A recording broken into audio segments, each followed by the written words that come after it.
Selamat pagi, berjumpa kembali dalam kegiatan belajar kita pada hari ini. Tema 2, udara bersih bagi kesehatan pada subtema 3, memelihara kesehatan organ pernafasan manusia, pembelajaran ke-1.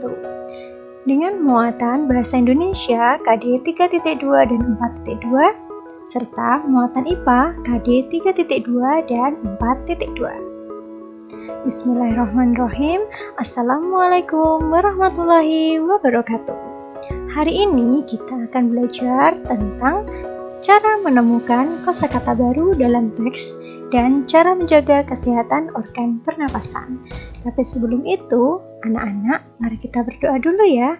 Berdoa mulai. A'udzu billahi minasyaitonir rajim. Bismillahirrahmanirrahim. Raditu billahi rabba wa bil islami dina wa bi Muhammadin nabiyyan wa rasulah. Rabbi zidni ilma warzuqni fahma. Allahumma anfa'na bima 'allamtana wa 'allimna ma yanfa'una warzuqna 'uluman tanfa'una. Amin ya rabbal alamin. Sudah siap belajar untuk hari ini? Mari kita mulai belajar pada hari ini. Tahukah kamu, informasi dalam teks dapat ditemukan dengan membaca secara cermat.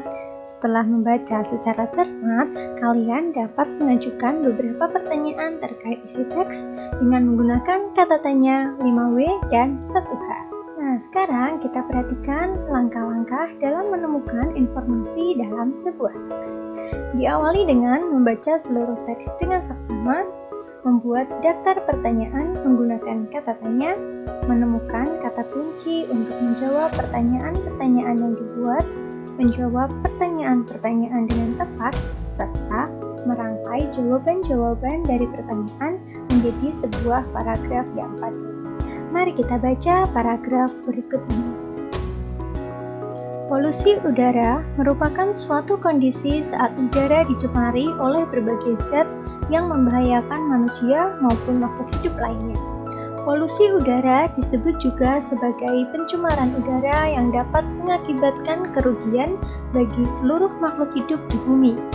Polusi udara dapat disebabkan oleh asap kendaraan dan asap industri. Kegiatan perindustrian menghasilkan asap yang dapat mencemari udara. Asap-asap tersebut mengotori udara sehingga mengurangi jumlah oksigen yang ada. Berdasarkan teks tersebut, kita juga dapat menemukan beberapa kosakata baru, seperti polusi, zat, industri, oksigen. Setelah menemukan kosakata baru, kita dapat mencari artinya. Polusi adalah pengotoran lingkungan yang disebabkan oleh zat-zat berbahaya.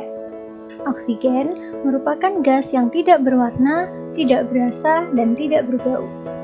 Zat adalah bahan pembentuk atau bagian pendukung suatu benda. Dan industri adalah kegiatan memproses atau mengolah barang dengan menggunakan sarana dan peralatan.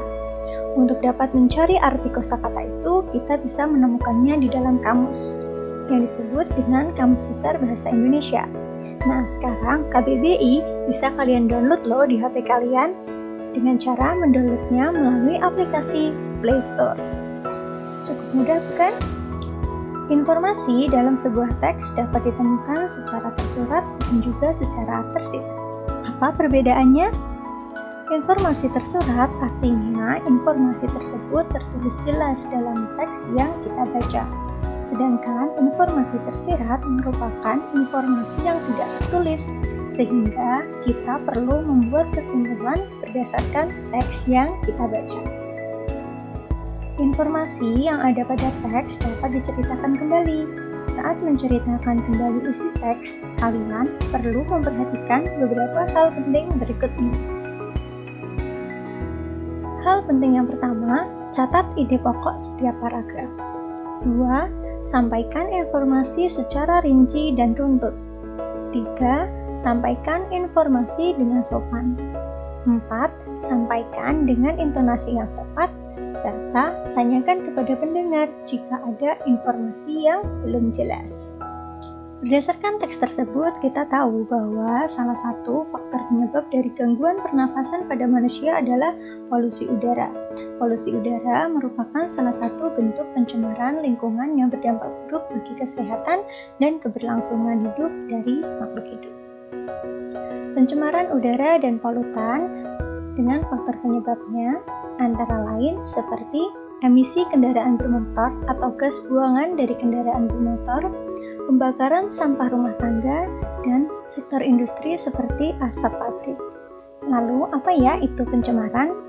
Pencemaran adalah masuk atau dimasukkannya makhluk hidup, zat, energi, dan atau komponen lain ke udara.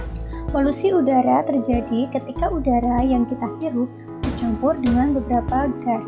Gas tersebut yang mengakibatkan polusi udara atau polutan antara lain yaitu gas yang mengandung karbon monoksida, CO, dan CO2 atau karbon dioksida, gas sulfur oksida dan sulfur dioksida, gas CFC yang terdapat pada lemari es ataupun AC.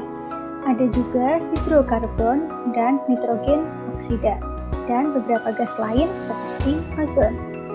Nah, salah satu dampak yang diakibatkan karena pencemaran udara salah satunya yaitu berdampak pada kesehatan manusia.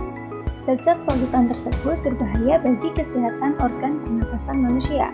Beberapa bahaya polusi udara bagi pernapasan manusia yaitu kesulitan bernafas karena sesak, menimbulkan penyakit pernapasan seperti batuk, asma, dan bronkitis, memperbesar resiko terkena penyakit kanker paru-paru, menyebabkan iritasi, infeksi, dan alergi pada saluran pernapasan, memperberat kerja jantung dan paru-paru dalam menyediakan oksigen bagi tubuh, dan mengurangi kekebalan daya tahan tubuh sehingga penderita menjadi mudah terkena penyakit seperti infeksi saluran pernapasan akut atau ISPA.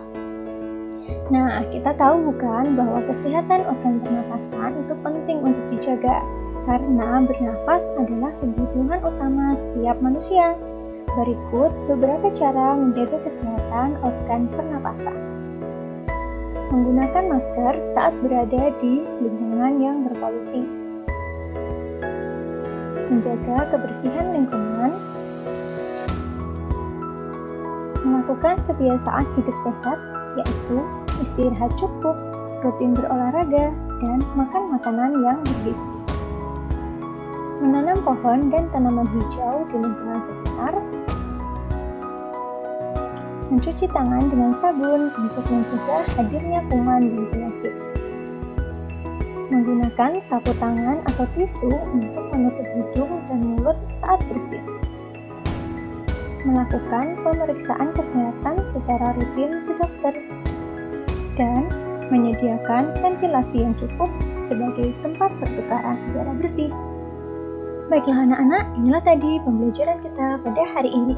Alhamdulillah, pembelajaran hari ini sudah selesai.